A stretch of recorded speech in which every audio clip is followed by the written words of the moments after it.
thanks for clicking on this video. We are back with another Budget With Me video. First, we're gonna go over my April budget, see how well I did in terms of saving and spending, and then we'll go over my May budget. Let's get started. So let's take a look at my expenses. Self-care, I surprisingly have a little bit left. My budget for that was $280 and I actually spent $238, so I have $42 left. Travel, I don't even know why I had a travel budget. I'm trying to think. I don't know if I expected to go somewhere and I was gonna take a Lyft or Uber, but I ended up not spending from that category. I did have to rework my budget because I went a little over on groceries I think like the second or third week in April. So I took money from a different category because I ended up spending less than that, if that makes sense. So I had to adjust it just a little bit. Gas, $65, I spent exactly $65 there. Subscriptions, I had a budget of $130, it ended up being $3, I don't know how. I will need to double check that. But I think overall, I think I did well during this month. I stayed under budget. I have an extra $318 to save, which is great. So my April budget was $2,748, and then I actually spent $2,430. So of course, rent took most of my income, 55%, groceries, 12.9%. So interesting with groceries, Sprouts is nearest, so I normally go to Sprouts. However, after I went to my workout class, we went to Trader Joe's because it's nearby, and we're just like, oh my gosh, like groceries was $151 this week, and my budget is usually like $170. And when I go to Sprouts, we usually spend like $170, $180. I'm like, oh my gosh, we need to go back to Trader Joe's, even though it's a little further from us. But still, groceries is still expensive. Like, this is $315 for groceries. That's my portion. So for two people, we usually spend around $600 for groceries for two people. That's a lot of money. Doesn't that seem right? And our budget is $170 each week. Now, good news, I did pay off my monitor. I had $469 left and I paid that off. So no more with monthly payments for my monitor. That's all completed. Let's take a look at savings. So I saved $2,000 in my house fund, $1,000 emergency fund, and then $609 in my traveling fund because, gosh, I have been traveling, and like in the beginning of the year, I think I had like 3,000 in there, and now I only have like 300. So I need to replenish my travel fund. So I'll be adding a little bit more each month in that category. So yeah, that is all for my April budget.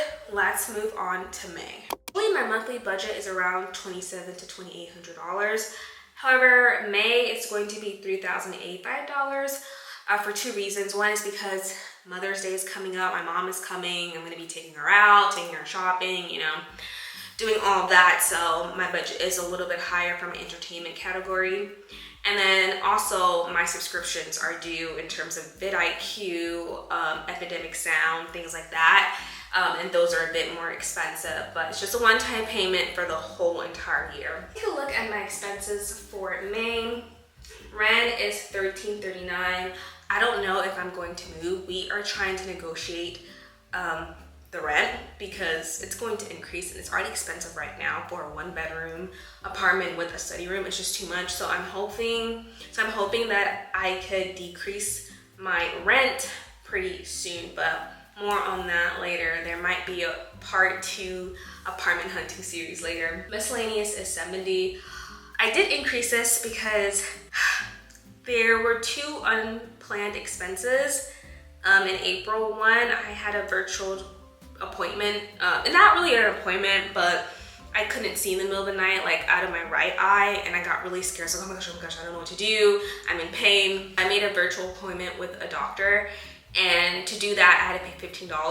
Now, I can get reimbursed for that. I do have paperwork, so I think I'm just going to take that money from my MRA, but that was unplanned.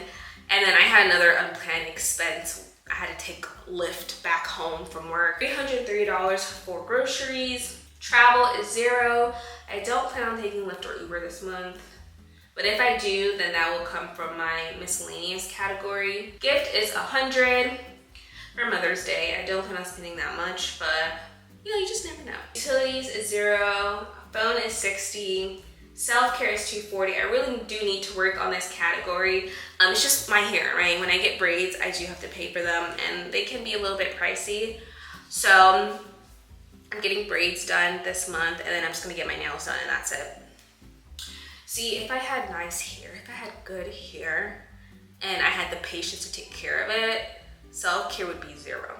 Self-care would be 0, but I don't really like to deal with my hair. I took my braids out, and getting my hair slicked down was already a struggle this morning, and I don't want to deal with it. So my hair appointment is actually this Saturday, but I'm just thinking about like me going to work like this, and it's just really annoying because I work out.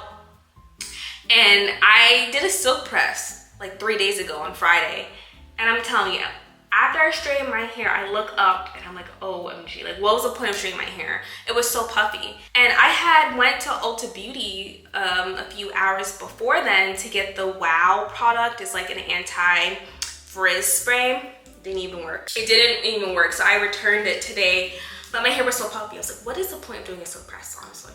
So I'm just managing my hair like this for a few days, and I'm gonna put it in braids pretty soon. So that's usually what I spend in my self-care category. Affirm payment is going to be 0 because I pay off my monitor. There is nothing to pay for monthly. Home, $60, like just cleaning supplies, pots and pans, stuff like that. Internet is 0. Eat out is $170. And I only eat on the weekends. And then entertainment is $90 because of Mother's Day. Gas is $70. My fitness membership is $129 a month for 8 classes. Shopping is $100. I do want to get some like workout leggings because I'm going to the gym often and working out more often. I find myself like running out of workout clothes, so I do want to go to like Dick's Sporting Goods or Target to get some workout clothes. And then subscription. Yeah, so $8 for Lightroom and my Apple storage. And then $199 for vidIQ. That's for like YouTube stuff, analytics. And then something else was $100, and that is for my Epidemic Sound Cloud membership. So in total it's $3,085. Now subscription from now on should be $8. So I should be back to $2,000 something each month. Debt payoff is going to be 0. So in terms of saving, house fund is $2,000. I don't even know if I want to buy a house right now. I'm just saving for it, but I don't know if I'm bougie or whatever, but the houses that I want, like new construction, you know, 3 to 4 bedroom, new appliances, like $700K. It's so expensive nowadays, and to find a house here in Dallas-Fort Worth that's reasonable price, you have to move far away, like into the countryside to find a nice place. And I'm like, yeah, I'll have a house, it's affordable, but like where's an area small? There's like nothing to do there. Oh yeah, it's a struggle. Interest rates are high. They will just keep increasing. So I'm just gonna live in an apartment for now and just save. So yeah, that's $2,000. Emergency fund is $1,000. And then travel is $741. So I'll be saving $3,741.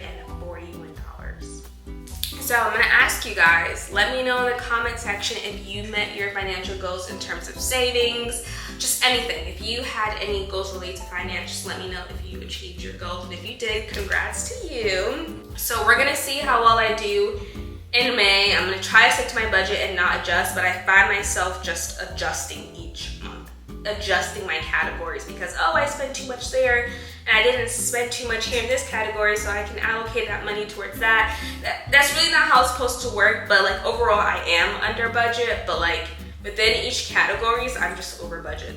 Something happens, right? And then when you go shopping here in Texas, like I'll buy something for $50 and it comes out to $56, and that's because the tax here is like 8.25%. So I'm like, oh great, an extra $5. Yeah, there's no state tax, but they get you in property tax and they get you when you shop, unfortunately. So I just had to be mindful of those things. But hopefully you guys enjoyed this video. Definitely let me know if you met your financial goals, and I will see you next time. Bye. Bye.